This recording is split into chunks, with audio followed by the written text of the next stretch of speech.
This is a Marvel story for kids. Hey kids, welcome back to Whimsy Dreams. Tonight, Ant-Man shrinks down smaller than ever before to stop a disaster hiding inside a single grain of sand. The sun had just set over San Francisco when Scott Lang, also known as Ant-Man, got a strange alert from Hank Pym's lab.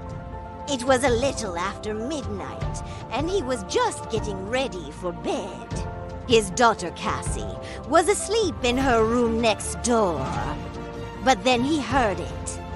Cassie stirred in her sleep and whispered, "Is that thunder?" Scott felt a twinge of worry. There was no storm on the radar.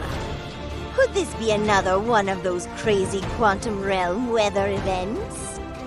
Then his baby monitor started flashing red. He looked closer and saw a message from Hank. Unstable quantum particles detected. Size shift anomaly spreading. Oh.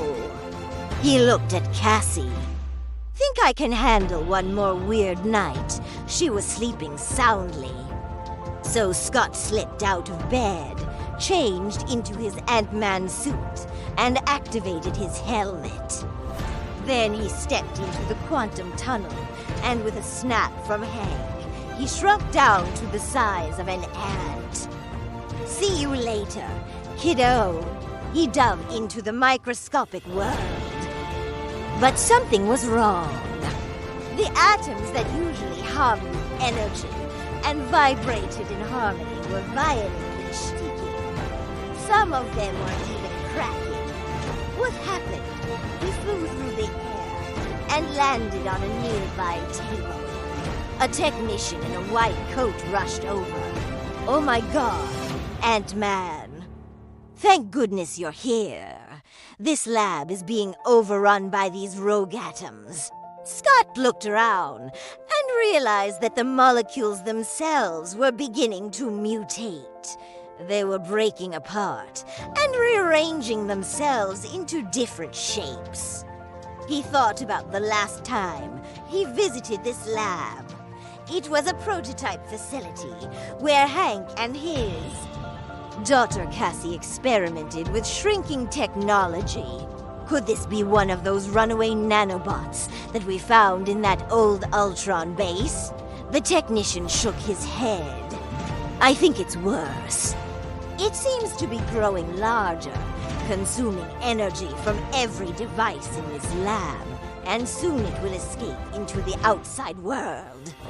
It might even reach the atmosphere and change the world at the molecular level. We have to stop it."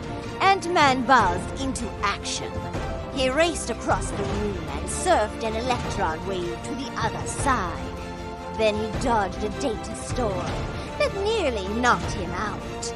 Finally, he made it to the source, a microprocessor chip. But he wasn't the only one who wanted to get inside. Robotic microguards blocked his path. There, weapons were too advanced for him to take on head-on, so he moved quickly, dodging laser blasts and ricocheting off metallic minions until he reached the edge of the chip.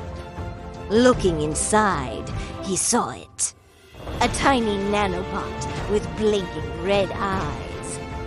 Finally, a worthy opponent, it hissed.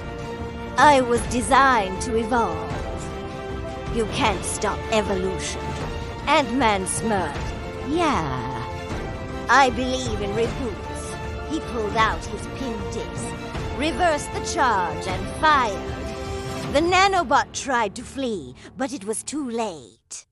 Ant-Man shot him right in the center of mass. The bot shrunk down into itself, collapsing into a harmless data sphere.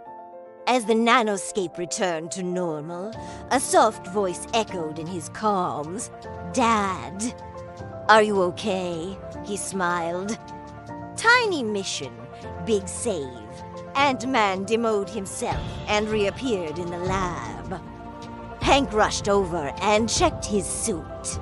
"You saved the world. again, and it was hiding inside a microchip.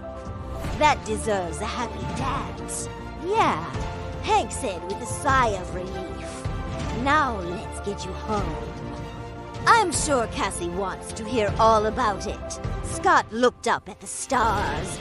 Sometimes the biggest dangers are the ones nobody sees. Good thing I was looking. Thanks for watching Whimsy Dreams. If Ant-Man's micro mission made you smile, subscribe for more Marvel bedtime adventures full of courage, cleverness, and calm. Good night, and dream big, even if you're small.